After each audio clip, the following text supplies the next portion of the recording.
For untold centuries, the turbid waters of the Colorado River battered their way through the forbidding canyons of its 1,700-mile course, traversing the arid Southwest. For the most part, little known except to the native Indians and a few parties of intrepid explorers. Draining a vast region of mountain and desert, entering 7 of the largest western states, it poured its waters southward into the Gulf of California, carrying into its delta a tremendous volume of silt, and periodically overflowing the prosperous towns and rich agricultural districts near its mouth with devastating floods. From the time of its discovery, it remained a challenge to engineers who sought to control it, until the enactment in 1928 of the Boulder Canyon Project Act, authorizing the construction of Boulder Dam. In Black Canyon, where the Colorado River forms the boundary between Nevada and Arizona, in the very heart of the great desert of the Southwest, the United States Department of the Interior, through its Bureau of Reclamation, was directed to proceed with the construction of this mightiest of dams. Highways were pushed across the desert. Railroad lines thrust their ribbons of steel through the sagebrush and cactus, and transmission lines for construction power were brought hundreds of miles across the heat-stricken wastelands of the southern Nevada desert. Every section of the country was called upon to contribute to the staggering quantity and wide diversity of materials required. Thousands of tons of steel, millions of barrels of cement, machinery, gasoline and oil by the thousands of gallons, tools, building materials, all these and much more were concentrated at the site of operations in an endless stream. The engineering forces completed their surveys, working under the most hazardous conditions, and every state in the Union furnished its quota of laborers and artisans. In what had once been an uninhabited, waterless desert, supporting only a sparse, inhospitable growth of chaparral and cactus, the beautiful little town of Boulder City was built within the short space of 15 months to house the army of 5,000 men to be employed. Here was no construction camp such as was known in the early days of the West. Instead, Boulder City was developed as a model town, furnishing every facility and convenience to its inhabitants. 4 churches, a modern, fully equipped school, and various civic organizations met the cultural requirements of the community, while a theater and several clubs furnished recreation. A thriving business section developed along the principal streets, while pleasant homes surrounded by gardens faced the broad tree-lined residential avenues of this modern, spotless town. The buildings housing the offices of the Bureau of Reclamation and the Civic Administration, which operated directly under the federal government, were set in the midst of pleasant parks, which were welcome havens of rest after the day's labors in a country where the summer temperature often reaches 125 degrees above zero. In the business section of the town, arcades formed a protection against the tropic sun. Lovely flower gardens bloomed in marked contrast with the surrounding desert. Lining street after street, the white cottages of the married workmen recalled to mind the military camps of 1918, while single men were housed in air-cooled dormitories, each accommodating 176 occupants. Under conditions which would have gained the wholehearted approval of any modern housewife, tons of food were prepared and served daily in the sanitary, electrically equipped kitchens. A corps of cooks and waiters was able to feed as many as 1,300 men at one setting of the tables. Menus were varied and the food was of excellent quality. As Boulder City was about 7 miles distant from the dam site, it was necessary to provide transportation for the workmen to and from the job. This was accomplished by a fleet of passenger motor trucks, some of them carrying as many as 160 men. A 24-hour day was divided into 3 shifts of 8 hours each for all classes of labor. The 4th of July, Labor Day, and Christmas were the only holidays observed. Once the rapid tempo of the ambitious construction schedule was established and underway toward the marking of a record-breaking achievement in American engineering history. It was in March 1931 that 6 companies incorporated of San Francisco, California, was awarded the general contract for the construction of the project, including Boulder Dam and its appurtenant works. And by early summer of the same year, preliminary construction work was in full swing in Black Canyon. During this early period of construction, before roads had been built into the depths of the gorge, men and materials were forced to take to boats or travel the catwalks, often swung between the sheer walls of the canyon at dizzy heights above the muddy waters of the world's most dangerous river. It was not long before roads and rail lines had penetrated into the very lowest reaches of the canyon. To provide these arteries of transportation, thousands of tons of virgin rock were blasted from the age-old walls of the gorge. Thus, the first thunders of man's determination to conquer the Colorado River reverberated between the sheer cliffs of the canyon, which heretofore had known only the hot silence of the desert and the roar of the river's angry floods. The boring of 4 diversion tunnels to carry the stream around the dam site during construction, 2 on each side of the river, 56 feet in diameter and averaging 4,000 feet in length, constituted the first major construction operation. The drilling jumbos used on this job were mounted on motor trucks to facilitate handling and were capable of driving from 24 to 30 powder holes into the heading simultaneously by means of drifter drills. The tunnels were excavated through the rock simultaneously from 4 headings, 1 at either end and 2 boring in opposite directions from a river-level auxiliary tunnel located about midway on the main bore. A pioneer drift was drilled at top line and closely followed by the excavation for the complete 56-foot bore. Thousands of tons of drilled steel were used in this work, and the sharpening shops were kept working at top speed night and day to maintain a steady supply. After the powder holes had been drilled and the rock blasted, power shovels and trucks moved into the tunnels for the purpose of removing the shattered material. An unbroken parade of heavy-duty trucks, each handling from 8 to 10 tons of rock, labored up over the steep roads cut into the canyon walls to dispose of the material in the gulches adjacent to the dam site. This phase of the task, which entailed the excavation and the handling of over 1.5 million cubic yards of material, was completed within a period of 13 months and was considered the most grueling portion of the work for both men and machinery. After the tunnels had been excavated, they were lined with concrete, 3 feet in thickness. Due to the unprecedented size of the bores, special equipment was designed to facilitate this task.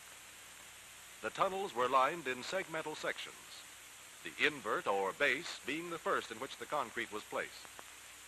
A gantry crane operating through the tunnel itself handled the concrete throughout this operation. The sidewalls were next lined behind movable steel forms, which traveled through the excavated section on rails laid from portal to portal. The top arch was placed with the use of a concrete gun operated by compressed air.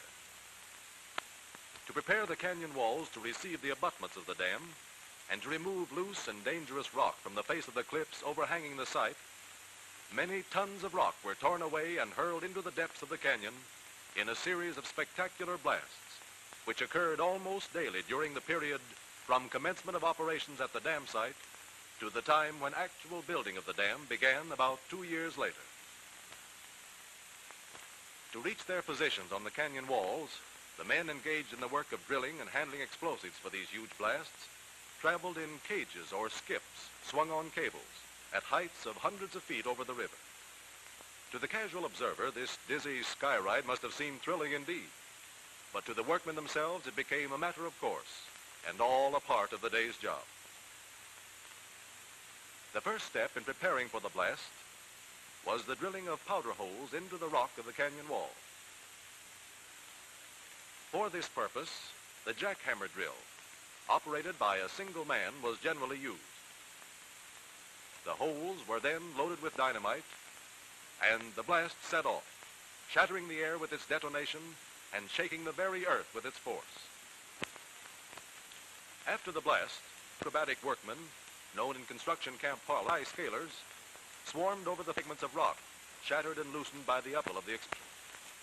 Only in this manner could the walls be successfully cleared of debris.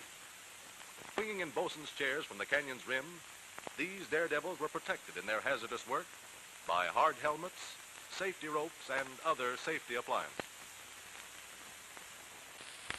Preparations were made to divert the river through the tunnels. A small blast opened a breach in a temporary dike, river in check at the entrance to one of the tubes, opening the way for the free passage of the water into the 50-foot concrete-lined bore. A temporary dam of earth and rock was quickly thrown across the stream, deflecting the entire flow. Within 24 hours, the Colorado River, under control for the first time in its history, was flowing around and past the dam site through the huge diversion tube. An all-time record was set in placing the more than 1 million cubic yards of material required for the construction of the two coffer dams, in themselves barriers of no mean proportions. The earth fills were compacted to an elevation well above the high water mark to prevent the flow of the river from entering the scene of operations during the construction of the dam and power plant. After the completion of the coffer dams, the site was unwatered, and a fleet of power shovels and trucks put to work on the excavation of the riverbed material to provide foundations for the structures. This excavation was carried to a point 135 feet below the old river level, necessitating the handling of more than 2 million yards of rock, earth, and sand. Here again, the stamina of both men and machinery was put to a severe test in transporting the waste from the very lowest depths of the gorge. As the cleanup of the dam site progressed, the ancient bed of the Colorado River was laid bare. Here, geologists were able to read the story of what had happened ages ago, when the chasm now called Black Canyon had been carved out of the primal rock by the rush of water from a great inland sea, and the Colorado River was settling into its present bed. To ensure the greatest possible stability for the foundation of the dam, meticulous care was exercised in preparing the rock surfaces for the reception of the first concrete.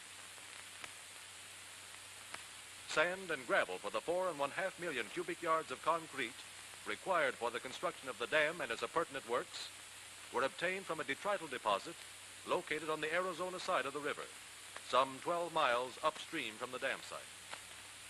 Here, the raw material was excavated by dragline and hauled by train to the gravel screening and washing plant, which was the largest of its kind ever built, being capable of producing 20,000 tons of crushed, screened, graded, and washed materials every 24 hours. Arriving at the plant, the raw material was dumped into hoppers, from which it was conveyed into the plant over endless belts. Here it passed through the various stages of screening, by which it became suitable aggregate material for the manufacture of concrete of a quality meeting the most rigidly uniform requirements. Oversized cobbles, that is, those measuring more than 9 inches in one dimension, were first screened out, then crushed and returned to the plant for regrading, along with raw material. The screening plant itself consisted of 4 towers of similar design, each equipped with screening apparatus, and each separating out gravel of a different given size from the mass of raw material reaching the unit over the conveyor belts. An endless stream of raw, pit-run gravel passed over the screens, and the selected material carried to the stockpiles over the conveyor belts, each of the 4 sizes being stocked separately, ready at hand when needed at the mixing plants. A clarifier tank provided 6 million gallons of clear water daily for washing gravel and sand. Raw material for concrete manufacture, which fell into the size classified as sand, was graded a second time into 3 sizes after the very fine and undesirable sand had been discarded. The 3 selected sands were then recombined into a uniform mixture to meet specifications for the concrete to be used in the dam and the appurtenant structures of the project. The sand was then stored, awaiting the requirements of the construction program. As the graded materials were called for, conveyor belts loaded the sand and gravel into railroad cars for transportation to the concrete mixing plants located at the dam site several miles distant. Concrete was mixed in 2 plants, one located in the bottom of the canyon upstream from the dam, and the other on the canyon rim on the Nevada side, immediately over the dam site, both equipped with the most advanced machinery for concrete manufacture. Upon arrival at the concrete mixing plant, sand and gravel of the various sizes were stored in separate bins. A railroad system of sizable proportions was required to maintain a steady flow of material from the gravel pit to the screening plant and from the screening plant to the concrete mixing plants.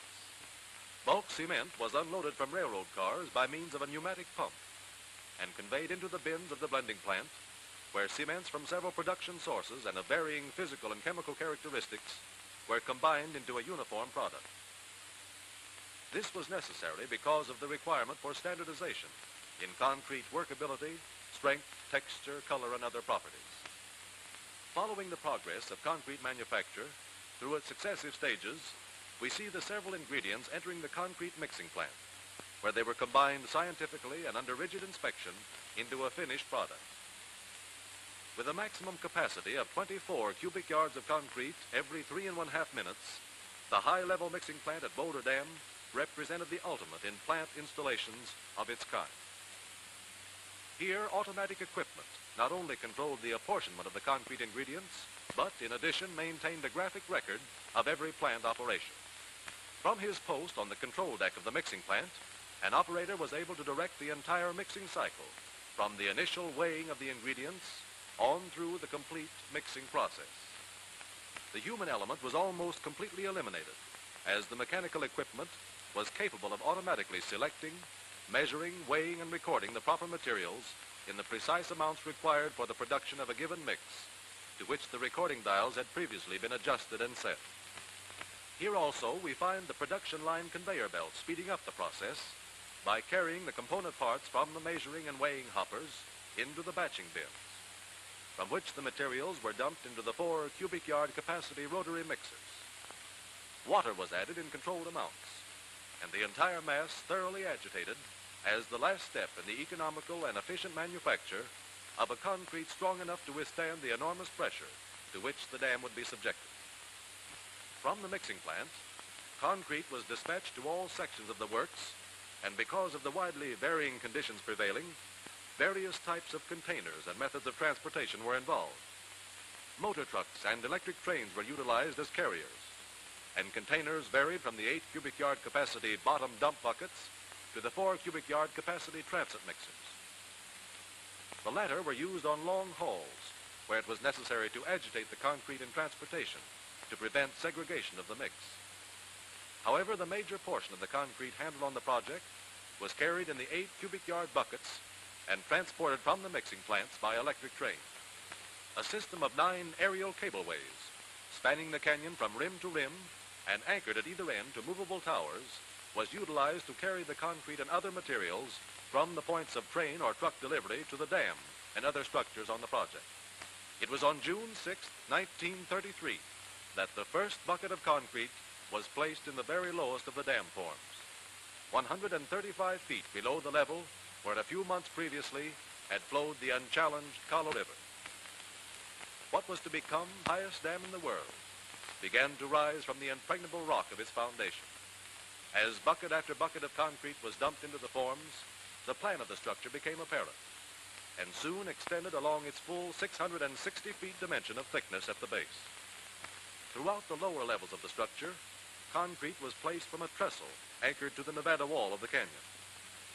The concrete was poured in keyed or interlocking columns, the design of which became more noticeable as the 5-foot layers or lifts in which the concrete was placed rose from level to level. As the work of placing progressed, the crews became expert in the handling of the equipment, and record-breaking daily pours were made, only to be surpassed by later achievements on this same structure. The transit mixers were transported on trucks, from the bed of which they could be removed and handled on the overhead cableways. These were used in the placement of concrete in the confined forms along the abutments, where the 8 cubic yard buckets could not be handled. Selecting at random one bucket from among the hundreds of thousands that traveled from the canyon rim, over the cableways and down into the dam forms, we see the typical operation from the time the bucket is picked up by the cableway on the canyon rim, swung out into midair over the gorge hundreds of feet above the forms, its tremendous weight of 22 tons riding easily and gracefully over the cable, as it is lowered into the forms with an ease and certainty seemingly out of proportion to its great bulk and tonnage. As the bucket descends, suspended at the end of hundreds of feet of cable strands, it is received at the forms, the safety locks unlatched, the signal given, and 8 more cubic yards of concrete added to the dam's bulk. Concrete was compacted into the forms by mechanical vibration, the application of which ensured dense compression against adjacent surfaces. Workmen were carried from the canyon rim to the dam forms by way of the inclined skidway, or monkey slide as it was called, which operated through the Nevada abutment excavation. Boulder Dam laborers represented a fair cross-section of the American working class, and many stayed on the job during the entire period of construction. With an ambitious progress schedule to meet, and with work going forward under all conditions at all seasons of the year without cessation, rain or shine, both day and night, within a year, less 4 days, 2 million of the 3¼ million cubic yards of the dam's total volume had been placed in the forms, and Boulder Dam had risen to an impressive height, already having taken its place as one of the wonders of the West and a tourist attraction of prime importance. Meanwhile, progress had been made in the erection of the structures appurtenant to the dam itself. The construction of the power plant, a U-shaped structure at the downstream toe of the dam, had been in progress for some months, and as its substructures assumed form, it gave some hint of the beauty it was later to possess. The intake towers, two on each side of the canyon wall immediately upstream from the dam, were in course of construction and from a maze of reinforcing steel rapidly rising toward the uppermost rim of the canyon. These structures were later to serve as giant inlet valves for the outlet conduits and power penstock systems, and the placing of the seats for the mammoth cylinder gates was an important phase in their construction. Located at the ultimate high water storage level of the reservoir, the two spillways, designed to act as overflow controls in the open bypass system, were located one on each side of the river, upstream from the dam and within the reservoir area. Work on their construction progressed simultaneously with that of the dam itself. One of the most interesting and spectacular phases of the work was the fabrication and installation of the huge steel penstock pipes, forming the conduits for the power and pressure outlet systems. This work was performed by the Babcock and Wilcox Company of New York City, who erected a modern steel fabrication mill near the dam site to facilitate the undertaking. As the pipe units to be fabricated were of unprecedented size and weight, it was necessary to design, build, and install special machinery solely for this task. Provisions were made to manufacture pipe ranging in diameter from 8 1/2 to 30 feet, from steel plate varying in thickness from 5/8 of an inch to 2 3/4 inches. As it was impossible to ship units of this size across country by rail, steel plate was brought from eastern rolling mills, and the entire process of manufacture, including rolling and assembling, was initiated and completed at the Boulder Dam plant. First step in the fabrication process, after the plates had been laid out to dimension, was the shaping of the edges to ensure the precision and accuracy of later steps in their manufacture. This work was done on a planing machine capable of handling a strip of steel 50 feet in length. The plates were then given an initial bend on a giant press operating at a pressure of 3,000 tons. This initial bending was necessary to avoid damaging the rolls when the plates, in the next step of fabrication, were rolled into circular form. The plates entering into the manufacture of the 30-foot diameter penstock pipe were fabricated through the initial steps of manufacture in 11-foot widths. These plates were 2 3/4 inches in thickness and were rolled into circular form by being passed through 40-inch vertical rolls until the desired degree of curvature had been obtained. One such plate represented a segment equal to 1/3 of the complete circumference of a finished pipe. Having been rolled to the correct degree of curvature, the 3 curved plates were joined to form a single ring, 30 feet in diameter and 11 feet long. 2 such rings were then joined end to end to form a shop unit 22 feet long. All joints were made by electric welding, and in forming the longitudinal joints, an automatic welding machine traveling on a chassis supported in line over the joint was used. As these pipe units were of a size never before assembled, it became necessary to design and build special machinery to accomplish many phases of the work. This was especially true in the fabrication of mitered rings to be later assembled into bend sections. The general usage of electric cutting and welding was applied not only to pipe sections, but to the manufacture of other fabricated units as well. A complete shop unit weighed from 150 to 184 tons, depending upon its design, determined by its ultimate use upon installation in the power penstock system. Circumferential joints were made by rotating the rings, making up a shop unit beneath an electric welding machine, suspended above the line of the joint to be welded. Every foot of welded joint was subjected to a searching examination by X-ray and recorded on photographic film, which exposed even the slightest imperfections in the continuity of the weld. Samples of typically welded joints were subjected to severely rigid laboratory tests, calculated to produce a condition of strain far in excess of that to be borne by the joint under actual usage. the discovery of even the slightest imperfection was sufficient cause for the rejection of a complete unit. In marked contrast to the meticulous care and precision exercised throughout every phase of their manufacture was the actual size and weight of the pipe units themselves. Heavy-duty rigging of special design was required to handle the sections through the shop, and high-capacity cranes were required to move them step by step through the progressive phases of their manufacture. To equalize the terrific internal strains introduced into the plates by bending and the additional temperature strains incurred during welding, individual pipe sections were subjected to a temperature of 1400 degrees Fahrenheit in a gigantic annealing furnace. This temperature was induced not by the application of flame itself, but through the circulation of superheated gas. Shop processes were carried only as far as the production of the unit section. As these sections were to be joined to form a continuous penstock, provision was made to accurately accomplish this junction in the tunnels. To guarantee a satisfactorily tight field joint, the ends of the sections were machined on a mammoth vertical lathe, operating across the 30-foot diameter of the pipe. After a final inspection, the pipe section was ready for installation. A modern streamlined train passing through one of the huge tubes affords an interesting gauge for the comparative size of the unit. The job of transporting the pipe sections from the plant to the dam site was in itself a tremendous undertaking. And to accomplish this work, a special road trailer capable of carrying 200 tons was designed and built. Caterpillar tractors furnished the motive power, as the trailer itself was not equipped with the means of locomotion. During handling, the conformation of the pipe section was maintained by rigid internal bracing. The movement of the heavy trucks was controlled by air brakes and power steering apparatus, with which the trailer itself was equipped. Upon arrival at the canyon rim, directly over the dam site, the unit was maneuvered into position for lowering into the canyon.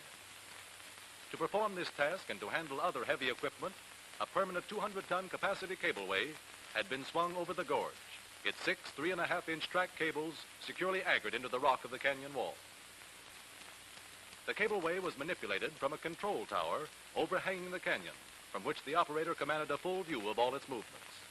The heavy hoisting machinery, controlled by synchronized motors, was the largest and most powerful of its kind ever built, as were also the track cables themselves, which spanned the canyon a distance of 1,256 feet at an elevation of 700 feet above the river from the head tower located on the Nevada side. Cables traveled the carriage through which the hoisting and traveling cables were played.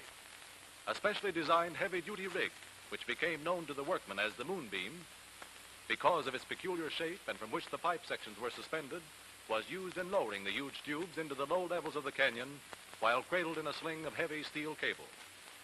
After all lashings were secure, the pipe section was lifted from the trailer to begin its slow and carefully controlled movement over the cableway, riding from the rim out into space, suspended 700 feet above its ultimate position.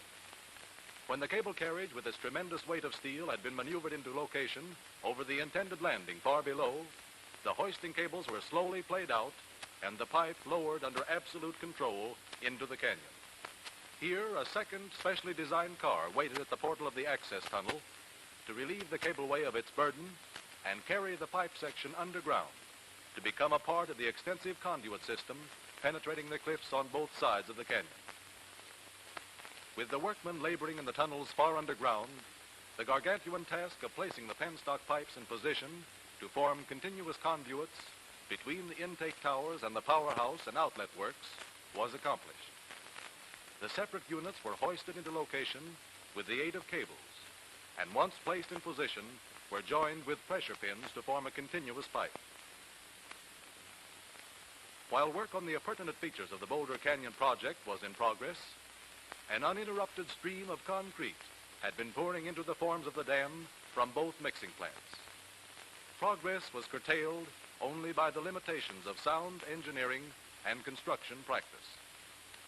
Day by day, week after week, the top workings of the structure approached its full height of 730 feet, far above the crest of any other dam yet built by man, or likely to be built for years to come. Schedules established at the outset of the work were left far behind, as the concrete of the dam narrowed toward its crest and the structure widened between its abutments, approaching the very top rims of the canyon wall. In June 1935, the dam structure itself stood completed, 2.5 years in advance of the time originally designated. In September of the same year, President Franklin Delano Roosevelt, voicing high praise for both designers and builders, dedicated Boulder Dam to the progress of the nation. As final construction work was completed, the impressive beauty of the structure became apparent. The roadway, traversing its 1,300-foot crest, forms a magnificent link in a transcontinental highway. The reservoir filling behind the dam was named Lake Meade in memory of Dr. Elwood Meade, late Commissioner of Reclamation, whose life work culminated in the building of Boulder Dam. The largest artificial body of water in the world, it extends upstream 115 miles into the lower reaches of the Grand Canyon, with a shoreline of 550 miles opening upon vistas unglimpsed by man until invaded by the gradually rising waters of the reservoir. Equipped with cylindrical gates which function as giant valves, the 4 intake towers serve as inlets to the 4 steel penstocks, supplying water to the turbines and outlet valves. Perched on shelves hewn into the canyon walls, they tower 403 feet to an elevation above the crest of the dam and the rim of the canyon. With a combined capacity of 400,000 cubic feet of water per second, the 2 spillways, located one on each side of the canyon upstream from the dam, will serve as high-level controls once the water of the reservoir has risen to its maximum storage elevation. Each spillway is equipped with 4 100-foot drum gates, acting through a vertical dimension of 16 feet. Water flowing over the lowered gates into the spillway basin plunges 600 feet down through the tunnels to re-enter the river downstream from the dam. The Boulder Dam power plant is built in 2 wings, one along each side of the canyon wall at the downstream toe of the dam. The first generator was placed in operation on September 11, 1936.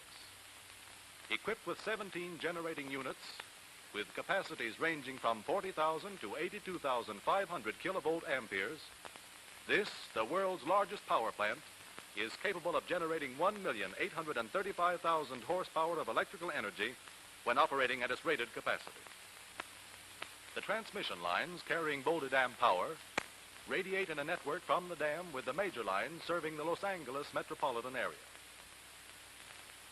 From the takeoff structure located on the roof of the powerhouse, the lines are taken up over the rim of the canyon into the switchyard above, where the most highly specialized and modern developments in the power transmission field are to be found. From the switchyard, the lines travel out across the desert, bringing light to the homes and cities and power to the factories of the great Southwest. From Parker Dam, 150 miles to the south, the Colorado River Aqueduct supplies the city of Los Angeles with the domestic and industrial water supply. While from the Imperial Dam, 300 miles to the south, the All-American Canal diverts water from the Colorado River into the rich agricultural districts of the Imperial Valley. And so Boulder Dam stands today, a modern colossus, shouldering the rock-ribbed walls of Black Canyon, stemming and controlling the floods, and bending the will of a hitherto ungovernable stream, the Colorado River, to perform the fruitful tasks of a civilization rapidly invading the limits of its last frontier.